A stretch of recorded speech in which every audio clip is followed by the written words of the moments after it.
अस्सलाम वालेकुम स्टूडेंट्स, कैसे हैं आप सब। अगर आपने अभी तक मेरे चैनल को सब्सक्राइब नहीं किया तो मेरे चैनल को सब्सक्राइब करें और बेल के नोटिफिकेशन को प्रेस कर दें ताकि जो मेरी आने वाली लेटेस्ट वीडियोस हैं वो आप तक पहुंच जाएं। आज की जो मेरी वीडियो है इसमें मैं सप्लीमेंट्री प्रॉब्लम नंबर 63 को एक्सप्लेन करने लगी हूँ।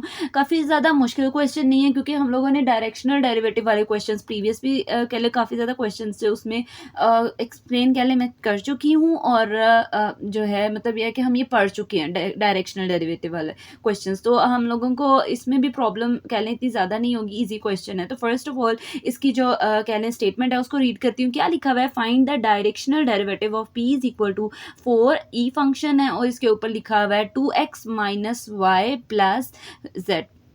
ये हमारे पास गिवन वैल्यू है, ठीक है। आगे लिखा हुआ है at the point 1 1 minus 1 in a direction toward the point -3 5 और 6। कह रहे हैं कि हम लोगों ने डायरेक्शनल डेरिवेटिव फाइंड आउट करना है गिवन वैल्यू p का।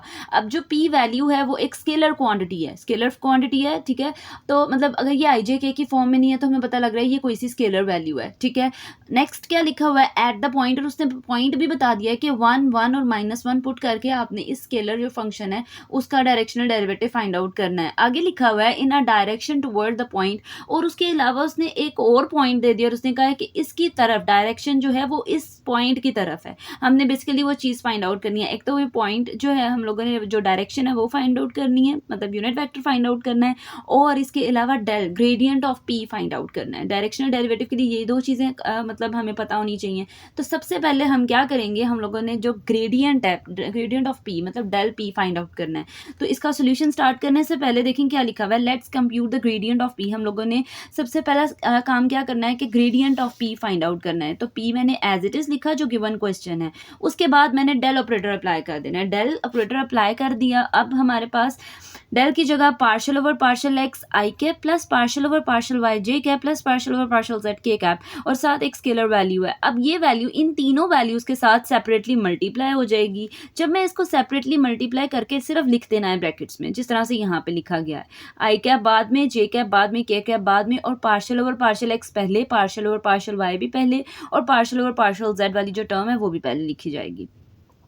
फिर इसके बाद नेक्स्ट स्टेप में हमने क्या करना है, हम लोगों ने इसका डेरिवेटिव लेना है। तो जब भी आप ई फंक्शन का डेरिवेटिव लेते हैं, आपकी चॉइस है इस पे चेन रूल अप्लाई कर लें, लेकिन अगर आपने डायरेक्ट डेरिवेटिव फाइंड आउट करना है तो कैसे करेंगे।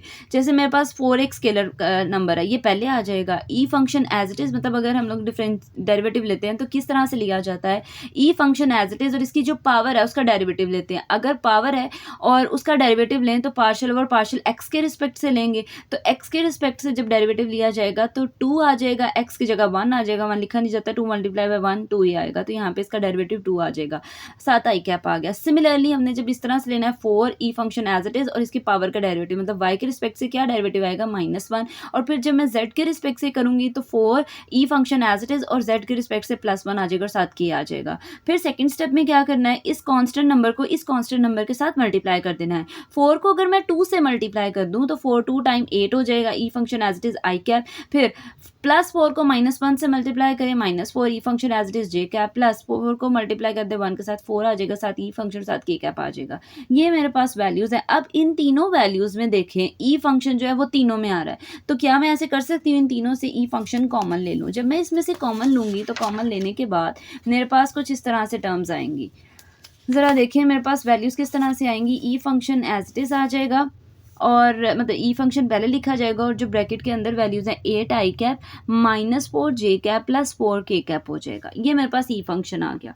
अब वो कह रहे हैं यहाँ पे स्टॉप नहीं करना, ये जो आपके पास पॉइंट x y z है हमने कोशिश करनी है इसको भी ख़त्म करने की। तो गिवन क्वेश्चन में उसने एक पॉइंट दे दिया था, अब वो पॉइंट हमने इसमें पुट करना है। मैंने लिख दिया नो इवेल्यूएट एट 1 1 और -1, मतलब हमने क्या करना है, ये जो मेरे पास वैल्यू फाइंड आउट की है इसमें x की जगह 1, y की जगह +1 और z की जगह -1 पुट करना है। मैंने पहले इसको, इसकी जो पावर है उसको, क्योंकि यहाँ पे i x y z वाली कोई टर्म नहीं है तो इधर तो कुछ भी अप्लाई नहीं होगा, यहाँ पे भी नहीं होगा। जो इसकी पावर है उसको मैंने पहले सिंप्लीफाई कर दिया है। तो साइड पे पहले आप इसकी आपकी चॉइस है सेपरेट करना है, सेपरेट कर लें, या डायरेक्ट अप्लाई करना है, डायरेक्ट भी कर सकते हैं।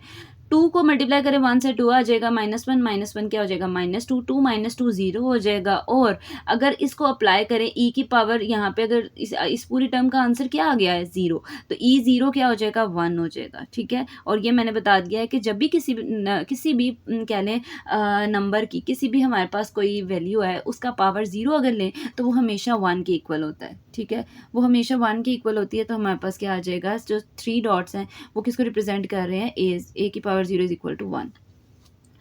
इसके बाद हमने क्या करना है, यहाँ पे ई की पावर 0 पुट करनी है। ये डेल पी का आंसर आया है जब हमने पॉइंट पुट किया 1 1 और -1। ई फंक्शन की ज़रा 0 साथ वैल्यू एज इट इज़, इसकी जगह 1 आ जाएगा। फिर number as it is 1 multiply by any number, वही नंबर आ जाता है। और फिर या तो आई जे के की फॉर्म में लिख लें या फिर ब्रैकेट्स में लिख लें, एक ही बात है। आपने 8 लिखा, कॉमा -4, कॉमा 4 और साथ ब्रैकेट्स लगा दिए। इसका मतलब ये भी मतलब सेम टर्म्स है, सिर्फ ये आई जे के की फॉर्म में नहीं लिखा हुआ, इसको पॉइंट की फॉर्म में बना दिया है। यहाँ तक हमने चीज़ें फाइंड आउट कर ली। नेक्स्ट स्टेप में क्या लिखना है, we are given direction from point 1 1 -1 toward point. अब हम लोगों ने जो मेरे पास एक वैल्यू है जिसकी डायरेक्शन फाइंड आउट करनी है, दो पॉइंट गिवन है। तो जब इन दोनों को अगर हम इनका वेक्टर फाइंड आउट करें तो वो किस तरह से करेंगे, सेकेंड पॉइंट मतलब जैसे ये x2 है, x2 माइनस x1 क्या है 1। जैसे देखें ये x2 है, y2 है, z2 है। सिमिलरली यहाँ पे देखें, इसको x1 लेट करेंगे, इसको y1, इसको z1। तो x2 माइनस x1, फिर y2 माइनस y1 और फिर z2 माइनस z1। इस तरह से माइनस करेंगे तो मेरे पास जो फाइनल रिजल्ट आएगा वो क्या आ जाएगा, -4 4 और 7। ये मेरे पास इसका रिजल्ट आ गया। फिर उसके बाद हमने खाली इधर तक स्टॉप नहीं करना, मैंने इसी वैल्यू का मैग्नीट्यूड भी लेना है। मैग्नीट्यूड किस तरह से लिया जाता है, सारी वैल्यूज़ का स्क्वायर लेना है और स्क्वायर्स एक्सपैंड करने और ऊपर स्क्वायर रूट आ जाएगा। 4 का स्क्वायर लें तो क्या आ जाएगा 16 प्लस 4 का स्क्वायर लें क्या आ जाएगा 16 प्लस 7 का स्क्वायर लें 49। इन सबको सम अप करें तो हमारे पास जो वैल्यू बनती है वो 81 बन जाती है, स्क्वायर रूट 81। अगर 81 का स्क्वायर लें तो हमारे पास आंसर क्या आ जाएगा 9। ये मेरे पास इसका मैग्नीट्यूड भी आ गया, वेक्टर भी आ गया। अब हम लोगों ने अगर यूनिट वेक्टर बनाना है, क्योंकि हमें बेसिकली चाहिए ही यूनिट वेक्टर था, तो यूनिट वेक्टर को आपकी चॉइस है वी कैप से रिप्रेजेंट कर ले। मैंने यहाँ पे यू कैप से रिप्रेजेंट किया, आपकी चॉइस है किसी से भी कर सकते हैं। Vector divided by its magnitude इस तरह से लिखा जाएगा। अब आपकी चॉइस है इस तरह से लिख लें या इन तीनों वैल्यूज़ को separately divided by 9 divided by 9 divided by 9 इस तरह से लिख लें, ये आपकी चॉइस है। अब मेरे पास ये भी पॉइंट आ गया है और डेल पी भी आ गया है। सिंपल हम लोगों ने डायरेक्शनल डेरिवेटिव को सॉल्व करने के लिए क्या करना है, लास्ट स्टेप में डी यू कैप पी किस तरह से आएगा, डेल पी डॉट यू और साथ इसकी कैप। मतलब हम लोगों ने डेल पी का जो आंसर आया है उसका डॉट प्रोडक्ट लेना है यू कैप के साथ। डेल पी का जो आंसर आया है वो क्या था 8 -4 4 और यू कैप का जो आंसर आया है वो क्या था -4 divided by 9 4 divided by 9 7 divided by 9। इन तीनों पे इन पे डॉट प्रोडक्ट अगर अप्लाई करते हैं तो इसको इसके साथ मल्टीप्लाई कर देंगे, फिर प्लस इसको इसके साथ मल्टीप्लाई कर दिया जाएगा, प्लस इसको इसके साथ मल्टीप्लाई कर दिया जाएगा। 8 multiply by -4 -32 -4 multiply by 4 -16 4 7 time 28 और नीचे सबके नीचे 9 आ जाएगा। लाइक फ्रैक्शंस हैं तो हमारे पास एलसीएम 9 आ जाएगा, ऊपर वाली values as it is -32 -16 plus 28।